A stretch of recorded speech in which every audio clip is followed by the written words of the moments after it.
2026 সালের নতুন বছরের নবম শ্রেণীর ছাত্রছাত্রী বন্ধুরা, আশা করি তোমার সবাই ভালো আছো। আজ আমরা যে বিষয়টি নিয়ে আলোচনা করব 2026 সালের নবম শ্রেণীর সেকেন্ড ইউনিট টেস্ট অর্থাৎ দ্বিতীয় পর্যায়ক্রমিক মূল্যায়নের ভূগোলের কোশ্চেন পেপার নিয়ে। দেখো, সরাসরি নবম শ্রেণীর সেকেন্ড ইউনিট টেস্ট অর্থাৎ দ্বিতীয় পর্যায়ক্রমিক মূল্যায়নের ভূগোলের কোশ্চেনটা দেখতে পাচ্ছ। ফুল মার্কস তোমাদের রয়েছে 40, সময় তোমাদের রয়েছে 1 ঘন্টা 30 মিনিট। প্রথম বিভাগ ক, একে দাগে সঠিক উত্তর নির্বাচন করে লেখো যে কোনো 7টি। প্রশ্নের মান 1 করে 1 × 7 = 7। নিরক্ষীয় তলে অবস্থিত বিষুবরেখার অক্ষাংশ হলো, উত্তর হবে 0 ডিগ্রি। পশ্চিম গোলার্ধ থেকে পূর্ব গোলার্ধে যেতে আন্তর্জাতিক তারিখ রেখা অতিক্রম করলে দিন বাড়ে। প্রত্যেকটি অক্ষরেখা পূর্ণবৃত্ত। পাঁচ সংস্থান তত্ত্বের জনক বলা হয় পিছকে। ভারতে অবস্থিত একটি ক্ষয়জাত মালভূমির নাম হলো সোনাগপুর মালভূমি। শুধুমাত্র যান্ত্রিক আবহবিকার দেখা যায় মেরু জলবায়ুতে। মরু অঞ্চলের পর্বতের পাদদেশীয় ভূভাগ ক্ষয় পেয়ে তৈরি হয় পেরিমেড। কোন নদীকে পশ্চিমবঙ্গের দুঃখ বলা হয়? দামোদর।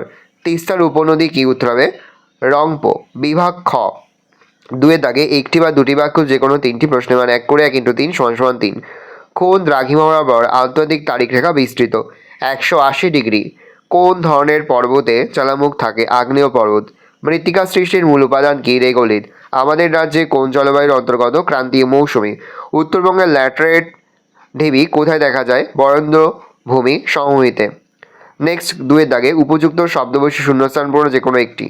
মূলমধ্যরেখা ইংল্যান্ডের ড্যাশ শহরের উপর দিয়ে বিস্তৃত? গ্রিনিচ। গ্রোস উপত্যকা ড্যাশ পর্বতের নিকটে অবস্থিত? স্তূপ। ইলুভিয়েশন প্রক্রিয়ায় কার্যকর হয় ড্যাশ স্তর এ। পশ্চিমবঙ্গের শরৎকালে যে ঝড় আসে তা ড্যাশ নামে পরিচিত? আশ্বিনের ঝড়।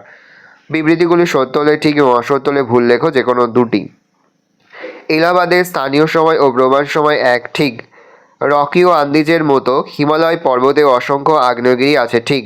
পুঞ্জিত ক্ষয় হলে ক্ষয়ীভবনের হার বাড়ে? ঠিক। পশ্চিমবঙ্গের রাঢ় সমভূমিতে পাট চাষ সবচেয়ে বেশি হয়? ভুল।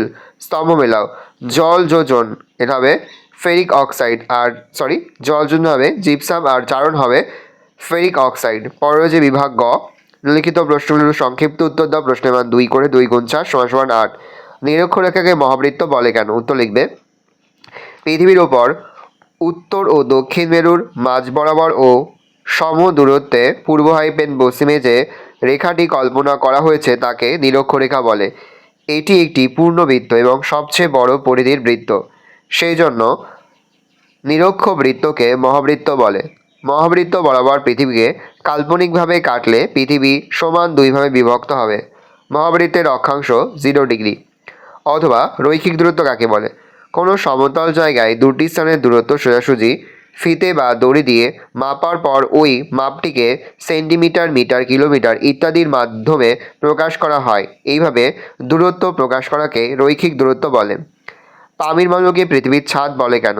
উপরিভাগ কিছুটা সমতল ও চারপাশ খাড়া ঢালযুক্ত মালভূমির গড় উচ্চতা 300 মিটারের সামান্য বেশি হলেও পামির মালভূমির উচ্চতা পৃথিবীর মধ্যে সবচেয়ে বেশি, প্রায় 1873 মিটার। এত উঁচুতে অবস্থিত হওয়ার জন্য পামিরকে পৃথিবীর ছাদ আখ্যা দেওয়া হয়েছে। অথবা মোনাকি, সমপ্রায় ভূমির মধ্যে অবস্থিত কঠিন শিলায় গঠিত অনুচ্চ পাহাড় বা টিলাগুলিকে মোনাক বলে। মার্কিন যুক্তরাষ্ট্রের মাউন্ট মোনাকের নাম অনুসারে এর নামকরণ। অযোধ্যা, শুশুনিয়া প্রভৃতি পাহাড় মোনাকের উদাহরণ। নগ্নিভবন কাকে বলে? আবহবিকার ক্ষয়ীভবন এবং পুঞ্জিত ক্ষয় সম্মিলিতভাবে শিলাস্তরের উপরিভাগ বিচ্ছিন্ন হয়ে অপসারিত হলে অভ্যন্তরভাগ উন্মুক্ত হয়ে পড়ে। এভাবে শিলাস্তরের ভেতরের অংশ ভূপৃষ্ঠে উন্মুক্ত হলে তাকে বলা হয় নগ্নিভবন। সুতরাং নগ্নিভবন হলো আবহবিকার ক্ষয়ীভবন ও পুঞ্জিত ক্ষয়ের সম্মিলিত ফল। অথবা দিয়ে রয়েছে হিউমাস কি? উদ্ভিদ ও প্রাণীর দেহাবশেষ মৃত্তিকার উপরিস্তরে জৈব পদার্থ রূপে সঞ্চিত হয়। ওইসব পদার্থ মৃত্তিকাস্থিত আণুবীক্ষণিক জীব দ্বারা বিয়োজিত হয় এবং তা ধীরে ধীরে পরিবর্তিত হয়ে এক জটিল কালো বর্ণের পদার্থ সৃষ্টি করে। একে হিউমাস বলে। হিউমাস সমৃদ্ধ মাটি খুব উর্বর ও পুষ্টিগুণ সম্পন্ন হয়। এই ধরনের মাটির জলধারণ ক্ষমতাও খুব বেশি, কিন্তু হিউমাস মাটিতে দীর্ঘদিন থাকতে পারে না। এটি ধীরে ধীরে খনিজ পদার্থে রূপান্তরিত হয়ে মাটিতে মিশে যায়। হিউমাস সৃষ্টির প্রক্রিয়াকে হিউমিফিকেশন বলে। ল্যাটেরাইট মৃত্তিকার রং লাল কেন? এই মাটিতে কী কী ফসল চাষ হয়? লাতিন শব্দ ল্যাটার থেকে ল্যাটারাইট কথাটির সৃষ্টি হয়েছে। ল্যাটার শব্দের অর্থ ইট। ল্যাটারাইট মাটিতে লোহার পরিমাণ বেশি থাকে বলে এই মাটির রং লাল। ল্যাটারাইট মাটি অনুর্বর, তবে সার প্রয়োগ ও জলসেচ প্রক্রিয়ার মাধ্যমে এই মাটিতে ধান, ভুট্টা, জোয়ার, বাজরা ইত্যাদি মিলেট জাতীয় শস্য ও শাকসবজি চাষ হয়। অথবা ত্রাসের নদী কাকে বলে এবং কেন? তিস্তা নদীকে ত্রাসের নদী বলা হয় কারণ পার্বত্য অঞ্চলে এই নদী অত্যন্ত খরস্রোতা ও বরফগলা জলে পুষ্ট। এই নদীতে বর্ষার জল প্রচণ্ড জলস্ফীতি ঘটায়, ফলে প্রায় প্রতি বছর তিস্তা নদীতে প্রবল বন্যা দেখা দেয়। এই কারণে তিস্তা নদীকে ত্রাসের নদী বলা হয়। এটাকে নিচের প্রশ্নগুলির সংক্ষিপ্ত ব্যাখ্যামূলক উত্তর দাও। বিকল্প লক্ষণীয় প্রশ্নের মান 3 করে 3 গুণ 4 = 12। অক্ষরেখা দ্রাঘিমা রেখার মধ্যে পার্থক্য লেখো। একদিকে অক্ষরেখা লিখবে, একদিকে দ্রাঘিমা রেখা লিখবে। অক্ষরেখা ঘরে লিখবে এক দিয়ে। পৃথিবীর সম অক্ষাংশযুক্ত স্থানগুলিকে যুক্ত করবে পূর্ব পশ্চিমে বিস্তৃত যে কাল্পনিক রেখা পাওয়া যায় তাকে অক্ষরেখা বলে। আর দ্রাঘিমা রেখার ঘরে লিখবে পৃথিবীর সম দ্রাঘিমাযুক্ত স্থানগুলিকে যুক্ত করলে উত্তর দক্ষিণে যে কাল্পনিক রেখা পাওয়া যায় তাকে দ্রাঘিমা রেখা বলে। অক্ষরেখার গলে 2 দিকে লিখবে নিরক্ষরেখার উভয় দিকে সমান্তরালভাবে 1 ডিগ্রি পরপর 89টি বৃত্তাকার অক্ষরেখা টানা যায়। আর এদিকে 2 দিয়ে লিখবে মূলমধ্যরেখার উভয় দিকে 180টি অর্ধবৃত্তাকার দ্রাঘিমা রেখা টানা যায়। অক্ষরেখার সর্বোচ্চ মান 90 ডিগ্রি এবং সর্বনিম্ন মান 0 ডিগ্রি। দ্রাঘিমা রেখার সর্বোচ্চ মান 180 ডিগ্রি এবং সর্বনিম্ন মান 0 ডিগ্রি। পরস্পর সমান্তরাল হওয়ায় দুটি অক্ষরেখার মধ্যবর্তী দূরত্ব সর্বদা সমান। আর পরস্পর সমান্তরাল না হওয়ায় দুটি দ্রাঘিমা রেখার মধ্যবর্তী দূরত্ব নিরক্ষরেখার সবচেয়ে বেশি হয় এবং উত্তর ও দক্ষিণ দিকে এই দূরত্ব কমতে কমতে সুমেরু কুমেরু বিন্দুতে দ্রাঘিমা রেখায় দুটি মিলিত হয়। 5 দিয়ে লিখবে একদিকে এই অক্ষরেখার ওপর অবস্থিত বিভিন্ন স্থানের উষ্ণতার মধ্যে খুব একটা তারতম্য হয় না। আর এদিকে লিখবে এই একই দ্রাঘিমা রেখার ওপর অবস্থিত বিভিন্ন স্থানের উষ্ণতা জলবায়ুর মধ্যে ব্যাপক পার্থক্য দেখা যায়। অথবা দিয়ে লিখবে আন্তর্জাতিক তারিখ রেখাকে মাঝে মাঝে বাঁকানো হয়েছে কেন? আন্তর্জাতিক তারিখ রেখা সর্বত্র 180 ডিগ্রি দ্রাঘিমা রেখে অনুসরণ করেনি, মাঝে মাঝে এই রেখাটিকে বাঁকিয়ে দেওয়া হয়েছে। যেমন উত্তর সাগরে গ্লোব এবং ব্রাঙ্গেলিয়া দ্বীপের কাছে 11 ডিগ্রি পূর্বে বাঁকিয়ে বেরিং সাগরের ওপর দিয়ে টানা হয়েছে। অ্যালুসিয়ান দ্বীপপুঞ্জের এড়ানোর জন্য প্রায় 7 ডিগ্রি পশ্চিমে বাঁকিয়ে দেওয়া হয়েছে। ফিজি, টোঙ্গা, চ্যাথাম প্রভৃতি দ্বীপপুঞ্জের নিকট 11 ডিগ্রি পূর্বে বাঁকিয়ে দেওয়া হয়েছে।